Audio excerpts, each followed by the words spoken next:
নমস্কার। আজকে শনিবারের সকাল। সবাইকে আমার নতুন একটা ব্লগে অনেক অনেক স্বাগত। আগে বলো তোমরা সবাই কেমন আছো?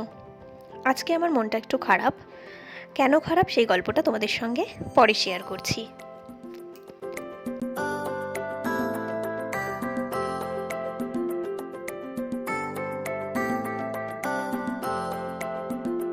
দূরত্ব এই শব্দটা না খানিকটা ভয়ের।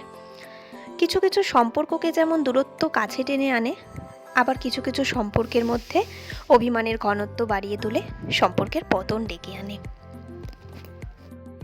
কারো কারো কাছে শারীরিক দূরত্বটা সেরকম ম্যাটার করে না, কিন্তু মনের মধ্যে যদি দূরত্ব বাড়তে থাকে তখন ভালোবাসাও কমতে থাকে, আর সেই সম্পর্ক তখন স্মৃতির পাতায় চলে যায়।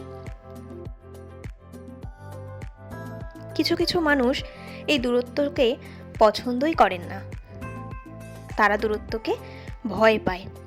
আসলে তারা কাছের মানুষগুলোকে দূরে সরিয়ে রাখতেই চায় না, ঠিক যেরকম আমি আমার কাছের ভালোবাসার মানুষগুলোকে দূরে থাকতে দিতেই চাই না। ওই যে তোমাদের সঙ্গে আমার মন খারাপের গল্প শেয়ার করব বললাম, তো আমার আজকে মন খারাপ এই কারণেই, গতকাল আমার শাশুড়িমা শ্বশুরমশাই ওনারা বাড়ি চলে এসেছেন, কিন্তু আবার গতকাল রাতেই আমার হাজব্যান্ড চলে গিয়েছে কলকাতায় তার হেলথ চেক আপ করার জন্য। সেরকম কোনো প্ল্যানিং ছিল না আগে থেকে, হঠাৎ করে একটু এমার্জেন্সির কারণে ওকে যেতে হলো, তো ওই জন্যই একটু মনটা খারাপ। আমরা বাড়িতে এখন 3 মেয়ে রয়েছি, তো ওরাও ওদের বাবাকে ছাড়া থাকতে একটু কষ্ট হয় ওদেরও।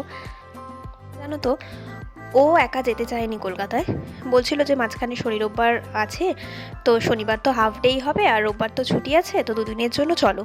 কিন্তু এত দুটো বাচ্চাকে নিয়ে দুদিনের জন্য ওইভাবে লাগেজ নিয়ে যাওয়াটা না আমার ঠিক পছন্দ হয় না। কারণ কয়েকটা দিনের জন্য হলে তাও মানা যায়, যেহেতু ছোট বাচ্চা আছে আর এত গরম কলকাতায়, ওই দুদিনের জন্য যাব আবার ব্যাক করব।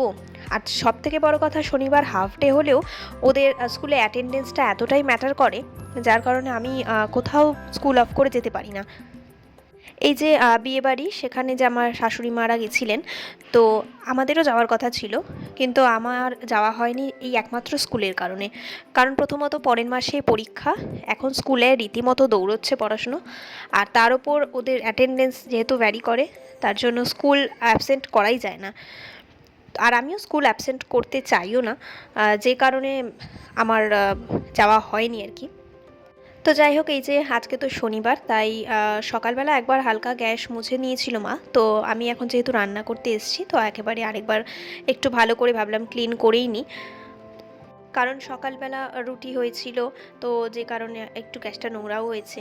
আর সবথেকে বড় কথা, আমি শনিবার দিন মন্দিরে যাই বিকেলবেলা, তো যে কারণে গ্যাসটা আরেকবার করে মুছে পরিষ্কার করে নেওয়া, আসলে সেটা হলো নিজের মনের শান্তি। আর এই যে এখানে গ্যাস পরিষ্কার হয়ে গেছে, আর এখানে শ্বশুরমশাই বাজার করে নিয়ে চলে এসেছেন। আজকে বাজারে দেখো পুঁই শাক, একটা চাল কুমড়ো, চিনি আর সয়াবিন নিয়ে এসছে। আজকে রান্নার সেরকম একটা জো নেই, কারণ প্রথমত শনিবার, তার ওপর ও নেই, যে কারণে সেরকমভাবে রান্না করতে ইচ্ছেও করছে না। আর এই যে এখানে মামামের জন্য একটু শরবত করে রাখছি, গরম থেকে আসবে একটু শরবত দেবো ওকে। আজকে আর সেরকম কোনো রান্নার চাপ নিইনি, ওই মুগ ডাল রান্না করেছিলাম, ডালটা আগেই হয়ে গেছে। আর এই পুঁই শাকটাকে একটু শাক ভাজার মতো করে রান্না করে নেব। আর এদিকে সয়াবিন বসিয়ে দিয়েছি, সয়াবিনের তরকারি করব। ব্যাস, আজকের মতো এইটুকুই রান্না। দেখো, 11:50 স্কুল ছুটি হয়েছে, আর বাসে আস্তে আস্তে 1টা বাজে। 1টার সময় এসে বাড়িতে ঢুকেছে, 1 ঘন্টা বাসে ঘুরেছে। এতটাই এখন গরম, তার উপর বাসে এতক্ষণ টাইম লাগে, খুব কষ্ট হয়। এই যে ও আসার সঙ্গে সঙ্গে আগে বললাম একটু শরবতটা খেয়ে ঠান্ডা হ।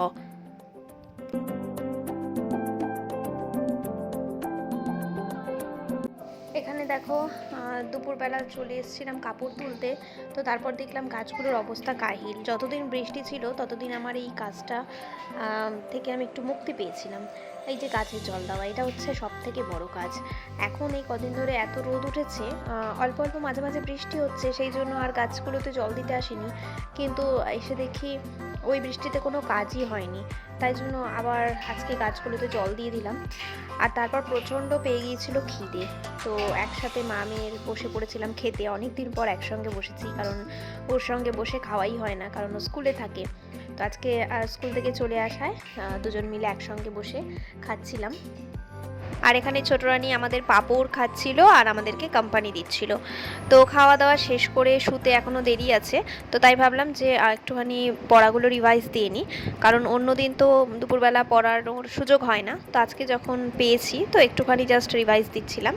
তো খাওয়া দাওয়া শেষ করে পড়া শেষ করে আমরা একটা ভাত ঘুম দিয়ে নিয়েছিলাম। তারপর বড় রানীর স্যার চলে এসেছিল, আমি আর ছোট রানী রেডি হয়েছি মন্দিরে যাব বলে। আজকে একাই যেতে হবে যেহেতু ওর বাবা নেই, অন্যদিন ওর বাবার সঙ্গেই যাই। তো মন্দির থেকে ফেরার পথে আমার পেয়েছিল খিদে, আর সব থেকে বড় কথা ফুচকা খেতে খুব আজকে মন করছিল।